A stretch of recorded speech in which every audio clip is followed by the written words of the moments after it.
Let's talk about it. First and foremost, congratulations to the Cleveland Browns for taking care of business.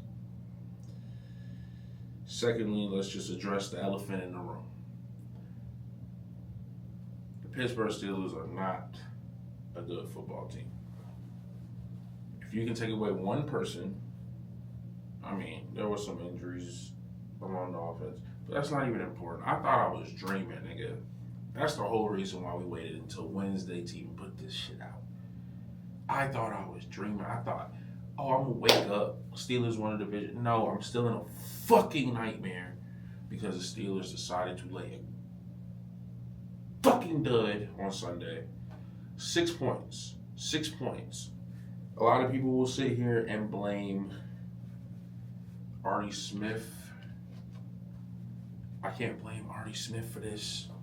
Artie Smith called some really good play. I'm not going to say every play he called was good. There was plays where he did a pitch, a toss.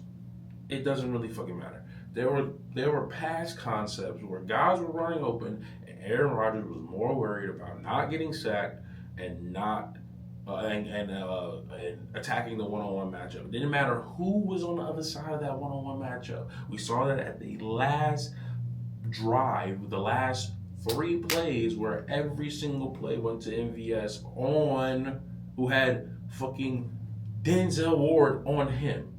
Their best freaking corner. They're a Pro Bowler. Like, I'm not even... Here's the issue I have with that. End of the game, I think it was the 3rd or 2nd down play. Pat Freiermuth runs to the goal line, turns around.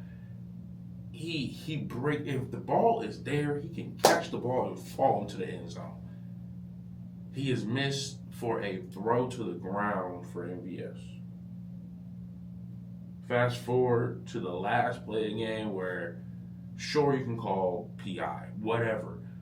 The reason I don't give a fuck whether it was PI or not is because we didn't play like shit for the whole game. Okay? Let's get that out the way. Second, 2 out of the last 3 games that we played was decided by officials calling something or not calling something, which controversy there, controversy here. The problem was the defense got you 2 interceptions. Should have been 3, maybe 4.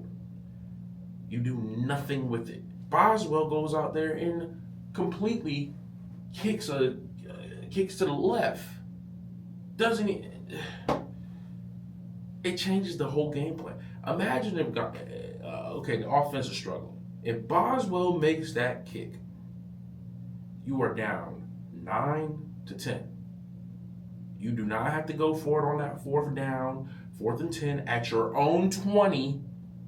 Gifting them a minimum of 3 points if you don't get it, which we did, which made it 13-6, which then made it, okay, you have to get your shit together now. It's the last drive.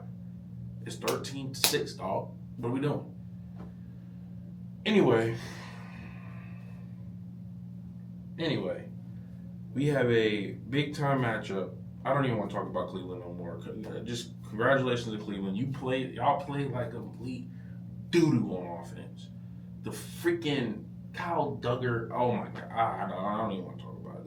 That's just terrible safety, ball hawking, ball location, everything. Everything was bad. Everything was bad. Everything was bad about that play. Everything was bad about the whole first quarter, really.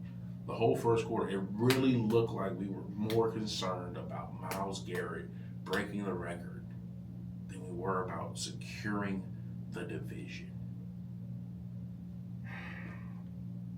You can say it's sports betting. You can say it's WWE. All I know is the effort that I saw on Sunday was pathetic for the Pittsburgh Steelers. Pathetic. Then for Mike Tomlin to get up there and say, I don't think we played that bad.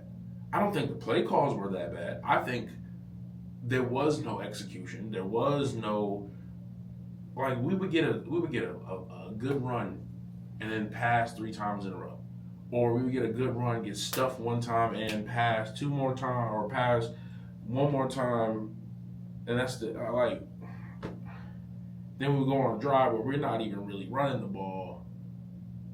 We're not even really and then when we're pushing the ball down the field, we're asking Adam Thielen, MVS, Scotty Miller to beat DBs one-on-one. You're supposed to use your bread and butter. Kenneth Gainwell did not have enough targets, did not have enough catches, did not have enough carries. Your tight ends weren't targeted enough. You completely changed everything when Darnell Washington broke his arm. Like, you could have put Pat Freiermuth in that same exact position to do the same exact thing. He's not going to be as big as Darnell. He's not going to be as thunderous hitting someone, but he is capable. I just think it was a piss poor effort on offense. Defense showed up after down 10-0. But it looked like from the beginning, it just looked like we were not there to win the game. So kudos to you again, Cleveland. You handled your business. I look rough. I just got off of work, guys. Next week we got Baltimore. Or this week we got Baltimore. It's for the division. It's Sunday Night Football. We are underdogs. People are saying if we lose this game, Mike Tomlin is fired. Mike Tomlin is gone. That is bittersweet because I would rather my team make the playoffs, especially if we're playing the Ravens to make the playoffs. But I'm also at a crossroads where I'm like, I am ready to move on. I love Mike Tomlin. Mike Tomlin has been my coach for majority of my life. But I truly believe things have reached this point of no return. Like, I think he could go somewhere and turn a franchise around.